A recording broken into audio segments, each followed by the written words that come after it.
Bonsoir à tous les amis, c'est Cyrus et nous sommes présents pour débriefer le match Fiorentina contre l'Inter comptant pour la 22e journée de Serie A. Un match très important pour l'Inter car suite à la contre-performance de la Juve et du Milan AC, mais surtout de la Juve qui est au contact de l'Inter de Milan, l'Inter avait la possibilité de pouvoir prendre un point d'avance tout en ayant un match en moins à jouer le 28 février contre l'Atalanta.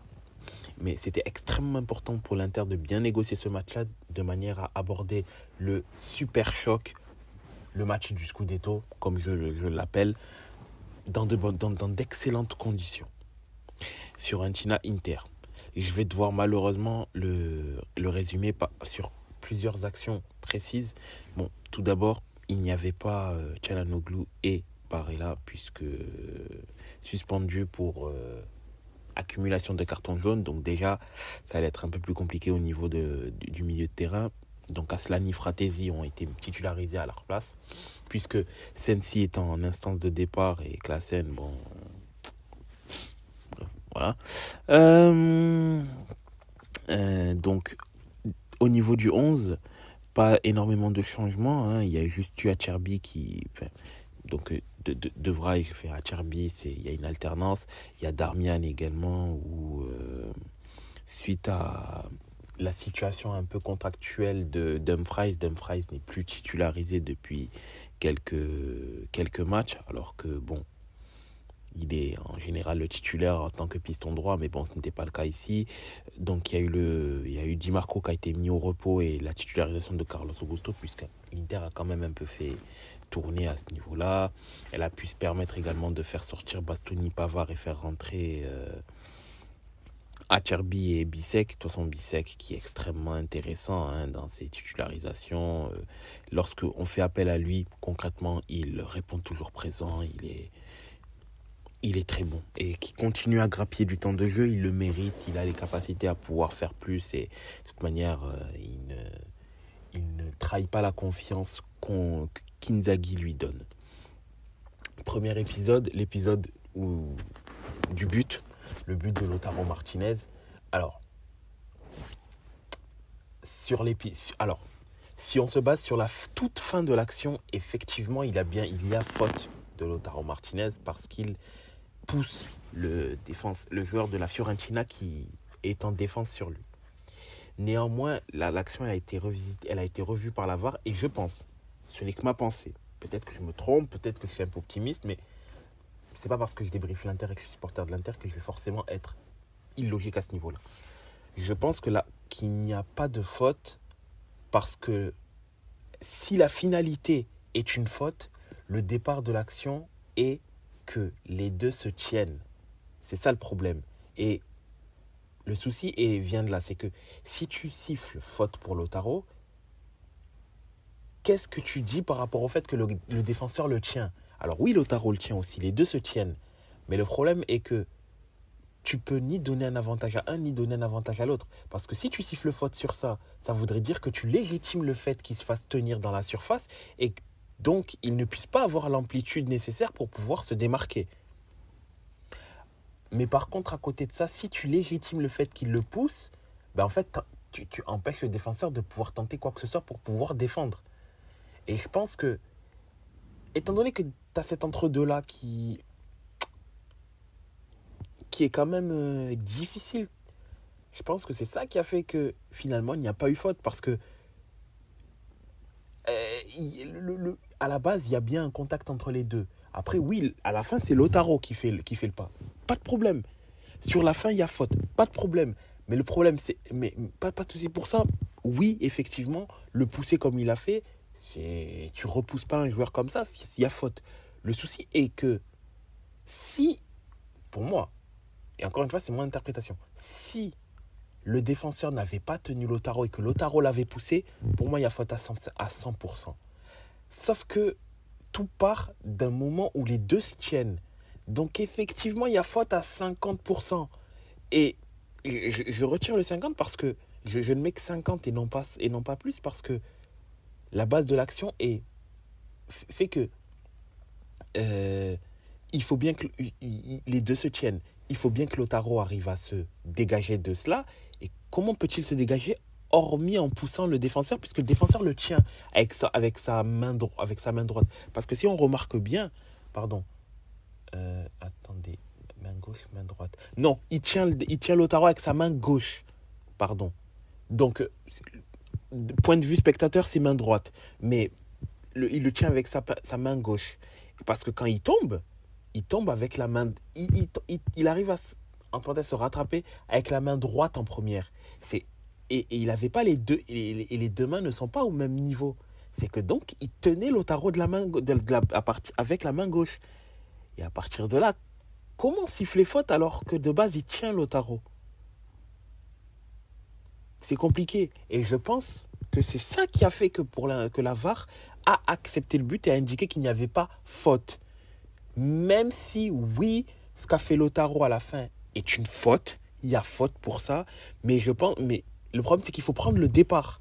Et l'action de départ n'est pas en faveur du défenseur. Et je pense que c'est par le biais de compensation, c'est parce que le défenseur le tient, il se lève, il décide de vouloir se lever de cette emprise-là, et donc il lui fait ça. Parce que s'il lui avait fait ça et que le défenseur ne le touchait pas, si ce n'est avec son corps en lui-même, là, il y avait complètement faute offensive de Lautaro et renvoi au 6 mètres. Mais sauf que ce n'est pas le cas. Il y avait une faute offensive à la base et Lautaro a réagi en conséquence. Donc, peut-être c'est par le biais de compensation que là, il n'y a pas eu faute. Et ça a donc fait le but de l'Inter, le 1-0. La seconde action litigieuse qui, pour moi, désolé, mais c'est penalty 10 fois et peut-être déjà même carton jaune pour Sommer. C'est la sortie de Sommer sous Mbalazola. Je vais vérifier si je ne l'ai pas dit. Oui, c'est là. Mbalazola, l'Angolais. D'ailleurs, dommage qu'il ne soit pas à la CAN, mais je crois qu'il a refusé, lui, d'aller à la CAN. Mais sortie de Sommer qui sort avec les points, il touche à peine la balle. Le problème, c'est que le point droit de Sommer va sur Mbalazola. Il va sur Mbalazola. Le point droit de Sommer va sur Mbalazola. Et en fait, ça dure vraiment quelques instants. Mais tu vois que son point droit traîne, en fait. J'entends Sommer met les points. Mais quand tu mets les points, tu dois être sûr et certain d'avoir à 99% la balle. Tu as la balle en premier et de manière nette. Et ensuite, si ça touche le joueur, oui, mais à 99%, c'est ton action qui a fait que la balle est partie là-bas. Et malheureusement, le joueur était en retard. Donc à partir de là, on ne peut pas siffler penalty. Sauf que là, il la touche. Vraiment, c'est léger de la manière dont il la touche. Et par contre, son bras droit, il traîne trop. Son bras droit traîne et il a son poing est au niveau du visage de Mbalazola. Pour moi, il y a penalty à 100% et carton jaune pour Sommer parce que le geste n'est pas maîtrisé. Il touche un peu le ballon. Oui, il touche un peu le ballon, mais sinon, quand tu as ton poing dans la gueule d'un joueur, je suis désolé, mais il y a faute. Et carton jaune, pas rouge parce que pour moi, il n'y avait pas intention de vouloir faire mal, c'est juste la sortie qui est mal maîtrisée. Mais il y avait penalty, carton jaune. Ça a été revisionné par la VAR. La VAR a jugé qu'il n'y avait pas faute. Alors, personnellement, je suis choqué. Je ne comprends pas comment il ne peut ne pas siffler faute sur ça. Enfin, c'est aberrant. Pour le coup, c'est vraiment aberrant de ne pas siffler faute sur ça. Ça a profité à l'Inter, que vous voulez que je vous dise. Je ne sais pas, mais en tout cas, grossière erreur. Grossière erreur. Sur cette faute-là qui aurait dû valoir un carton, qui aurait dû valoir un penalty déjà. Il y aurait dû avoir 2 penaltys pour la Viola, qui en aura un en seconde période également, tout à fait mérité aussi également. Moi je pense qu'il est tout à fait mérité. Par contre, qu'est-ce qu'il est mal tiré. Alors qu'est-ce qu'il est mal tiré. C'est une passe au gardien que le joueur de la Viola fait, quoi. Non mais sérieux, c'est terrible le penalty comme il est mal tiré, c'est une passe, quoi. Vraiment, pour le coup, c'est une passe qui a été faite. Nico Gonzalez, terrible. Hein. C'est vraiment, il lui a vraiment fait, pour le coup, il lui a vraiment fait une passe et Sommer, il laissait coucher pour récupérer la passe, quoi. Mais c'est terrible, c'est terrible. L'Inter a réussi à préserver à préserver le point, le saccage inviolé. Victoire 1-0, une victoire qui fait du bien, qui permet à l'Inter de pouvoir être toujours première, récupérer la première place, avoir un point d'avance sur la Juve, un match en moins à rejouer au mois de février. Tous les voyants sont au vert pour le super match de la 23e journée contre la Juventus de Turin. Le 4 février 2024, c'est-à-dire dimanche prochain. Et on sera là, bien évidemment, pour débriefer ce match, faire un avant-match, après-match. C'est le match du titre et on se doit d'être là, tout simplement. Autre satisfaction, l'Inter plus que jamais meilleure attaque du championnat avec 50 buts marqués en 21 matchs. Plus de 2 buts marqués par match et toujours aussi solide défensivement, 10 buts encaissés en 21 matchs, moins de 0,5 moins d'un but pris tous les 2 matchs, donc 0,5 de moyenne de buts pris par match. Exceptionnel, excellent, et pourtant la Juve n'est qu'à un point, c'est ça qui est fou.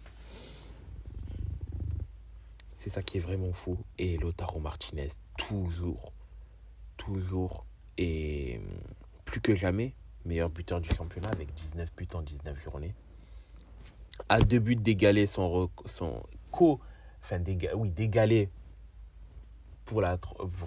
d'égaler son record de buts qui est de 21 buts qui ont été marqués en 2021, 2022, 2022, 2023 en 35 et 38 matchs. Là, il a 19 matchs, 19 buts. Va-t-il continuer ainsi ? La suite au prochain épisode. C'était Cyrus pour le débrief du match Inter contre Fiorentina. See you next time. Peace.